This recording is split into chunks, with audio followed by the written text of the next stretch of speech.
Why do we study history? Welcome to the first episode of PODKAS, Conversations on Philippine History, Politics, and Society.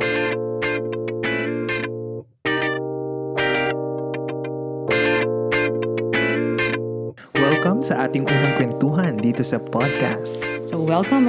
Bago ang lahat, magpakilala muna tayo. So sisimulan ko na.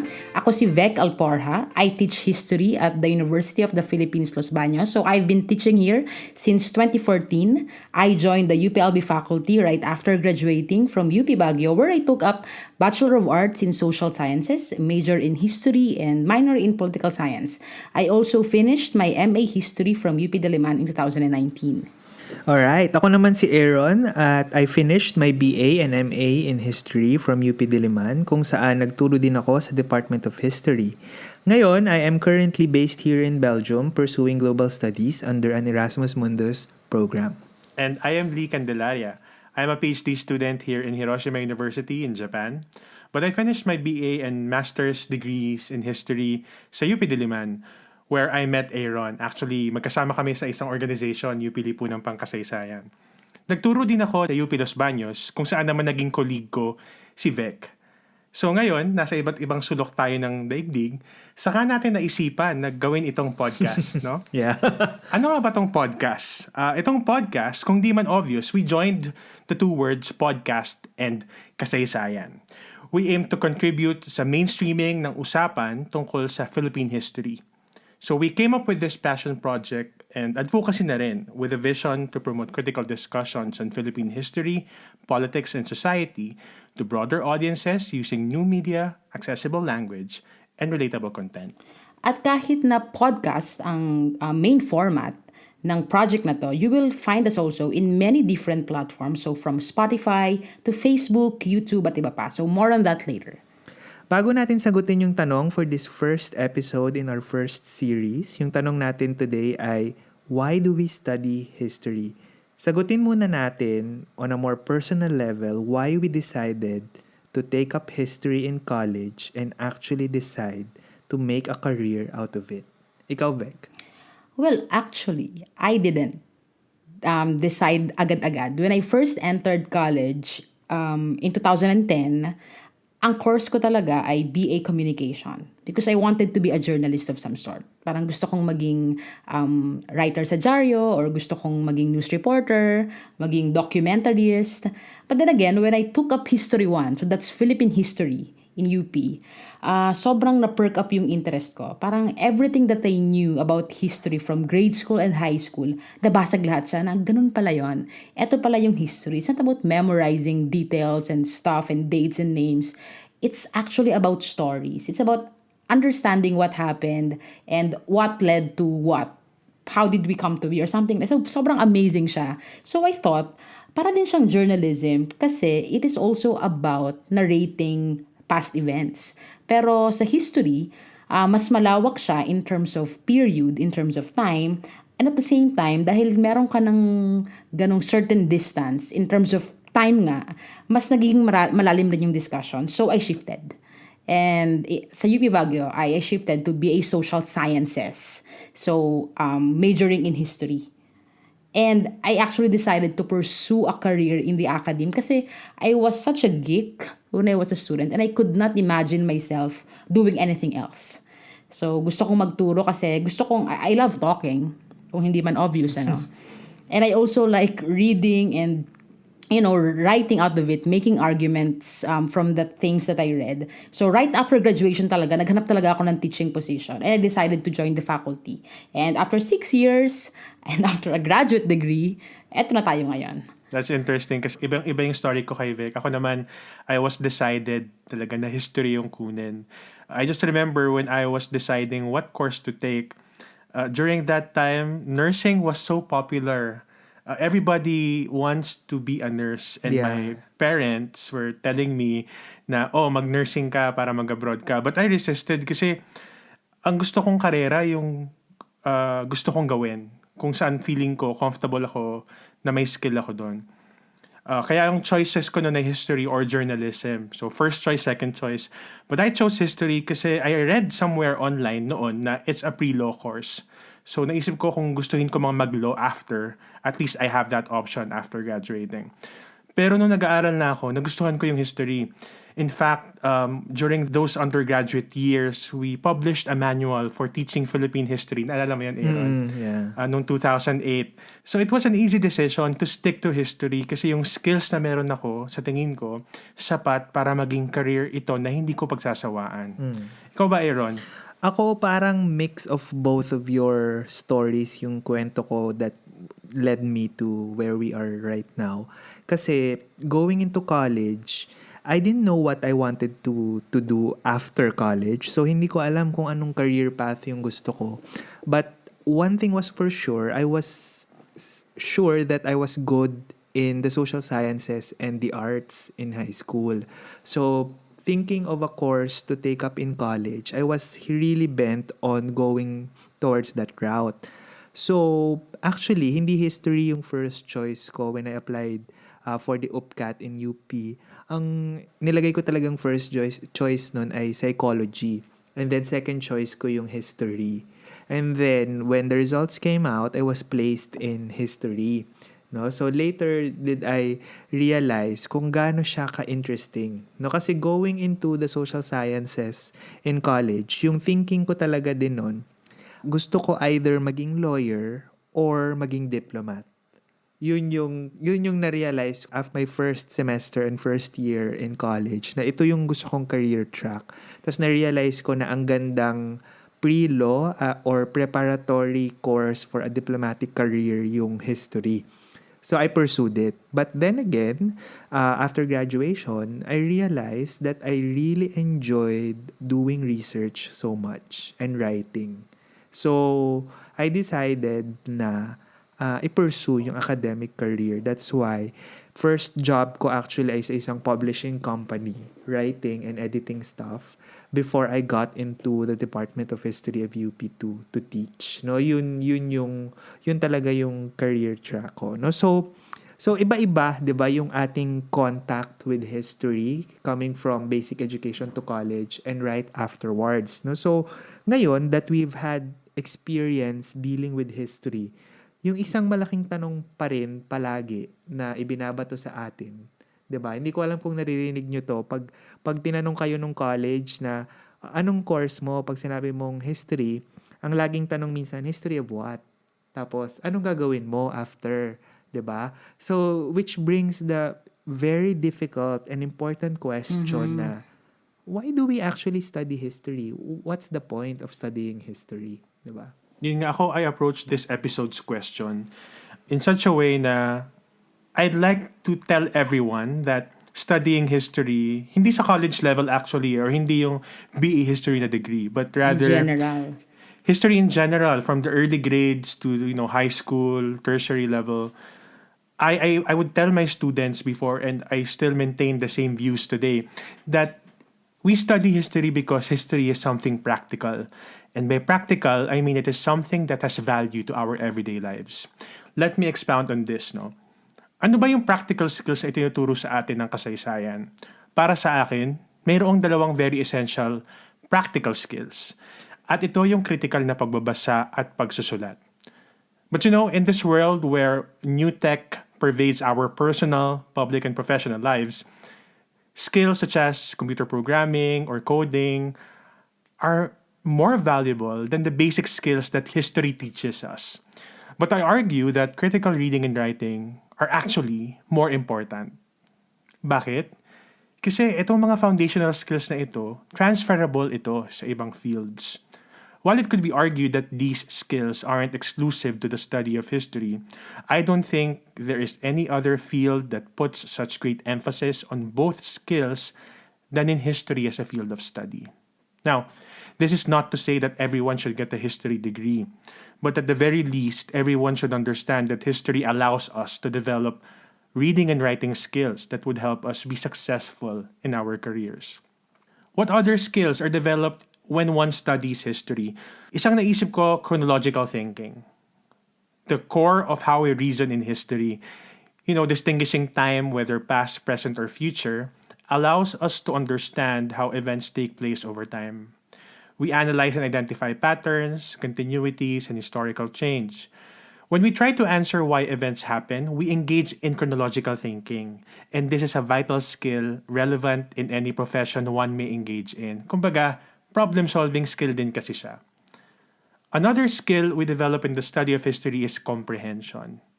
When we study history, we creatively imagine the lives of people in the past. We identify the intentions and motivations of why they did the things they did. And we sift through data presented to us in various forms, be it graphs, maps, photographs, music, and other materials. These are but some of the numerous skills one can develop with the study of history.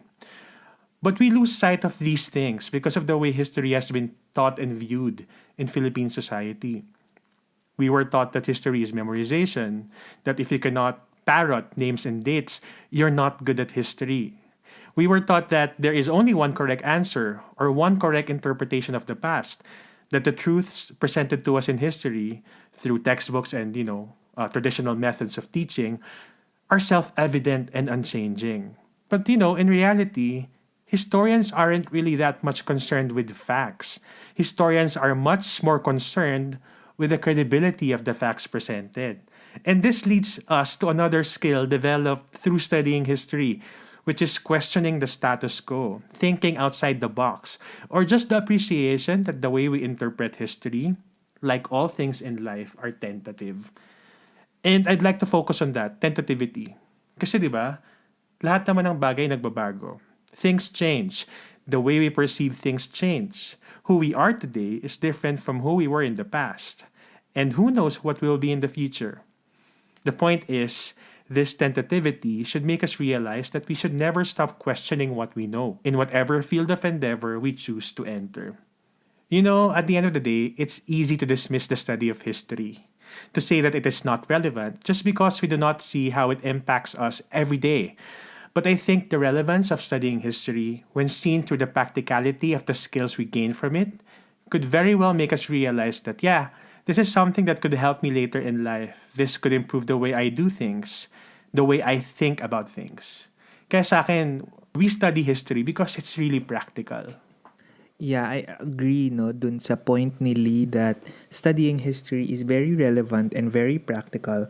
Pero gusto kong mag-dovetail dun sa point ni Lee that sometimes we fail to realize that history impacts us on a daily basis, on a more personal and a more community and a national level. Sometimes we fail to recognize that history is all over us, no? Kasi to me, yung pag-aaral ng history, aside from it being relevant and practical, it's also, of course, very important. I cannot emphasize the importance of studying and knowing history and the study of the past. No? Kasi studying history, for example, on a more personal level, it gives you a sense of identity. Diba? Kasi I remember in this particular point, yung quotation from the historian Arthur Marwick, kinumpare niya yung history ng isang lipunan sa memory ng isang tao. Yung idea ay, you study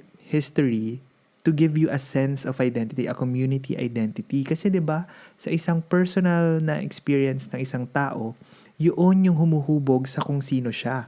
No? So, halimbawa, pag ikaw ay tinanong na, can you introduce yourself? You introduce yourself by relaying particular aspects of yourself na actually sometimes hindi natin na-realize na hinuhugot natin mula sa ating nakaraan. No? Na itong mga information na to na alam natin tungkol sa ating sarili na ipinapakilala natin sa ibang tao ay nakastore sa ating memory. So yun yung vital role ng memory sa isang tao. It also gives a person a sense of identity, a sense of grounding kung sino siya. Kaya 'di ba halimbawa kapag merong telenovela na nagkaroon ng amnesia, yung bida, kung sino man ang character doon, ang unang tanong niya kapag na-shock siya ay, sino ako? 'Di ba? Sino ka? Kasi wala siyang memory. Exactly. Right? You feel lost pag wala kang memory. Kasi kapag pinapakilala mo yung sarili mo, halimbawa, ako si Aaron, nag-aral ako sa UP Diliman. Paano ko malalaman at may papakilala yung sarili ko na nag-aral sa UP Diliman kung hindi ko naaalala na nag-aral ako sa UP Diliman? 'Di ba? So, paano ko malalaman na gusto ko ng apples at ayaw ko ng pineapples kung hindi ko natikman pareho yun in the past, 'di ba? So, yung mga experiences natin sa nakaraan, yun yung nagbibigay sa atin ng information sa kung ano tayo ngayon. Ano yung gusto natin, ano yung hindi natin gusto, ano yung karanasan natin. Doon tayo humuhugot. So, from that particular element na yung history ay parang memory sa isang tao, yung history, piniplay niya yung role na yon sa isang lipunan. So kapag binato tayo ng tanong na mabigat, halimbawa na, who is a Filipino? How do we answer that big question, 'di ba? No, ang sinasabi natin diyan, napakahalaga na mabigay natin from a historical perspective, hindi yung very basic at mababaw na sagot. Kasi ang bigat ng tanong na yun, ang tinatanong sa'yo, identity ng isang tao. And the best way of answering that ay through our history. 'Di ba? Very similar yan dun sa point ng isang British historian na si R.G. Collingwood, na madalas ko rin sinasabi sa mga estudyante ko kapag sinasabihan ko sila na history is actually a quest for self-awareness. Sabi ni Collingwood, knowing yourself means knowing what you can do, and since nobody knows what he can do until he tries, the only clue to what man can do is what man has done. The value of history then is that it teaches us what man has done and thus what man is. 'Di ba? Ang ganda noon, 'di ba? I like that. Exactly. No? So parang yung history nga ay memory ng isang lipunan at yung history ng humanity in particular ay parang memory ng humanity, 'di ba? No? So minsan kasi sa contact natin with history in basic education, nakakahon siya doon sa araling panlipunan, sa sibika at kultura, sa hekasi.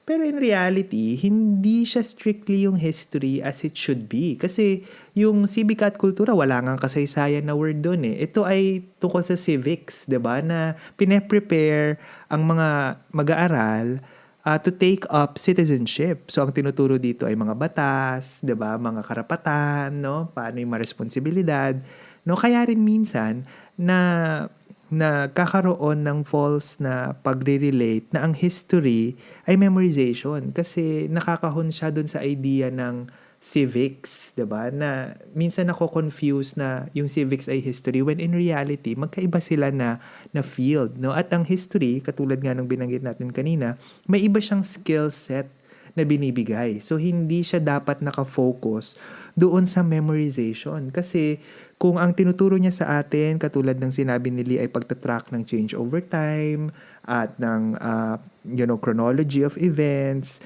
at yung binanggit ko na importance niya in terms of providing a sense of identity to a person, ibang set of skills yung binibigay noon at ibang klase ng pag-aaral at appreciation yung dapat doon at hindi siya dapat nakakahon doon sa memorization. 'Di ba? So, mahalaga yung history kasi it provides us a sense of identity that also relates to the idea of giving us a sense of context kung nasaan tayo. Na dapat kaya nating malocate yung sarili natin na tayo ay nabubuhay sa isang partikular na panahon at lugar at hindi ito pare-pareho para sa lahat ng tao sa ibang lugar at sa ibang panahon. Yun yung itinuturo sa atin nung history, I think, no? At syempre, dahil binibigyan niya tayo nitong ganitong sense of context, nakikita natin yung pagkakaugnay-ugnay nung past, present, at future. Kailangan makita din natin that history, in a sense, is as much about the present and the future as it is about the past. Kasi magkakaugnay yung mga panahon na iyon. No? Hindi naman natin mahihiwalay yung mga panahon na yun at ma-isolate sa isa't isa. No? So studying history is very important to give us this sense of identity because we can also locate ourselves in particular contexts in time. Yun yung isang ibinibigay niya sa atin. Tapos syempre, yung isa pang importance ng history, I think, it provides us a sense of justice kapag naghahanap tayo ng truth. Halimbawa, no? Kasi halimbawa sa courtroom, 'di ba? Pag dire-reckon natin yung facts of the case, hindi naman siya naghahanap ng isang fortune teller at sinasabi ng judge na can you predict the future. Hindi, ang hinahanap niya doon ay mga evidence about yung kaso na nangyari at yun yung magpipaint ng picture para makatulong sa pagja-judge ng isang hukom kung ano yung dapat na kalabasan ng kaso. So napakahalaga din ng history on that particular level to reckon what really happened. Sometimes it's important because it provides us a sense of truth that could lead to justice. Yun yung idea. Yes, and in that sense, the study of history is not just important, it's not just, relevant, it actually makes it a moral imperative. So, kailangan mong aralin yung kasaysayan because it is actually a tool into achieving justice. Kasi tayo, I think, because we as a society and as individuals, we really cannot do away from learning our past, lest we fall victims to the dangers of both forgetting and deceit. Kasi kapag nakakalimot tayo, when we forget our past, then we fail to establish proper causality. Tulad ng sinasabi nila kanina, history teaches us chronological thinking. So if we don't know how to think chronologically, then how will you establish causality? At pangalawa, if we forget, then we also fail to uphold accountability. At kapag hindi ka nakapag-establish ng causality at hindi ka nakapag-uphold ng accountability, then I think you contribute to the proliferation of injustice and impunity. So halimbawa, I think many years from now, itong COVID-19 pandemic, it will be a thing of the remote past. But with a thorough study of history, then we will be able to harness certain lessons about what caused this health crisis, how people reacted when it erupted, and what were the actions taken by governments, by health sectors, and by the people. So, kung ganun ba, Vec, pwedeng tanongin ng mga tao, is history about learning who to blame? Yun ba yung ibig sabihin nun? I wouldn't exactly put it that way. So, hindi siya tungkol sa paninise, I think history plays a big role on holding people accountable. Tungkol siya sa accountability at mahalaga yon. Accountability is a prerequisite of justice. And the acquisition of justice is just another prerequisite in ensuring that, genuine progress and social change would actually happen.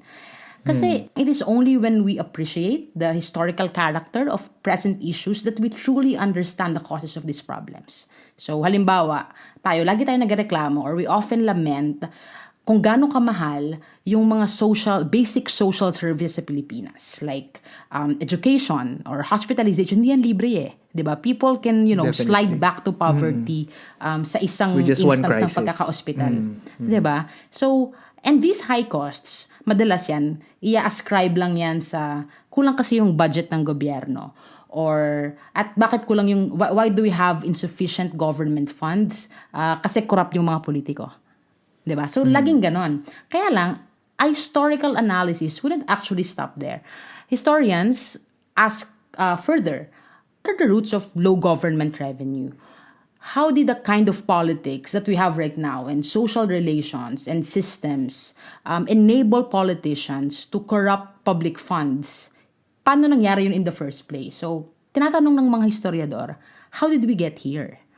And this kind of appraisal is actually necessary because the failure to ascribe proper causes to present problems lead to, I dare say, ineffective or wrong solutions. So if poor social services, for example, are simplistically blamed to corrupt officials and low government revenue, then we are already failing to see more important or more fundamental problems like privatization, which can be tied back to neoliberal globalization of the 1990s, which in turn is brought about by the neocolonialism of the post-war period, na offshoot din naman ng imperialism ng early 20th century, which was caused by the relentless capitalism which started emerging in the 19th century. At yung kapitalismo na yan ay ibinunsod ng colonization na nagsimula noong 16th century. So I can go on, but you get the picture. Ang point ay, there should be a historical understanding of these problems. And this kind of historical understanding can be applied to more specific issues, like for example, pandemic. Itong pandemic which swept the globe this year in 2020. Years from now, students of history will look back to this juncture. And if we want to provide a useful analysis of this particular historical period, then we should, tell them more than the fact that COVID-19, for example, came from bats, if that's a fact at all. So what caused it? Diba? Yeah, Yun yung halagang exactly. tanong. No? I agree with you, Vec. Gusto ko lang idagdag dun sa sinabi mo. 'Di ba, na yung pinaliwanag mo na ang haba ng history nung corruption, hindi lang siya pwedeng i-blame doon sa corrupt politicians kasi it's systemic. Yung idea din doon, if you have this historical frame of mind, you also understand, and position yourself with the idea that there's also no easy solution to these problems dahil rooted siya sa matagal na panahon na. So, walang band-aid at walang magic pill that can solve these problems. Tama. So, if history cannot give us a panacea or an answer to these, big problems, at least kaya niyang ipaliwanag yung lalim ng problema. And I think that's a very important contribution. So, ito bang mga sinasabi natin? Is it just a fancier way of stating, the worn cliche that those shouldn't learn from history or don't repeat it? So, more or less, yes. Kaya lang, ayaw kasi natin yung phrase na yun kasi parang hindi, sinasabi niya na nauulit yung kasaysayan. Hindi. Every historical period is actually unique. But anyway, yung isa pang tanong dyan ay, yung mga tanong na yan, o yung mga ganyan naman na sinasabi nyo, ay answerable then by other fields of study like sociology or political science or anthropology. Well, I think yung isang uniqueness ng historical study, na tingin ko pag-uusapan pa natin sa ibang mga episode ay ang pinag-uusapan natin specifically ay mga bagay na nangyari sa nakaraan. Okay? And because we are studying things that happened in the past, then what we have is the benefit of hindsight. Na since nanggagaling ka na sa isang pananaw na already distant in terms of time, then we got a lot more room to consider multiple factors that may not be obvious and apparent at the onset. So, but aside from this, and more importantly, substantial historical knowledge is also useful in looking at situations in the present. Pero bukod dyan, tingin ko, kaya din imperative para sa atin, lalo na sa panahon ngayon na mag-aral ng kasaysayan, the lack of historical knowledge actually makes us prone to falling victims to lies and to deceit, which take the form of historical distortion or historical negationism. So ito madalas pertain to as historical revisionism. Pero i-distinguish natin kasi yung historical revision ay ginagawa yan ng mga historian to continuously improve on current historical knowledge. Iba yung distortion, di ba? Iba yung binabaluktot mo, di ba? So, kapag ikaw ay isang history ignoramus, wala kang alam sa kasaysayan, it actually makes you gullible. Yun lang, simple lang. So without the proper understanding of history and historical concepts, people will easily believe that, for example, merong mga Holocaust deniers and they would, easily believe that the Holocaust never happened. Or that the period of martial law in the Philippines was a time of good governance and of prosperity. Diba? So, madali mong papaniwalaan yung mga kasinungalingan na yan kung hindi ka nag-aral ng kasaysayan. But more than this, learning history can save us from the dangerous mistakes of letting perpetrators of past crimes and misdeeds go scot-free. So, balik tayo dun sinasabi ko kanina. It would make people accountable.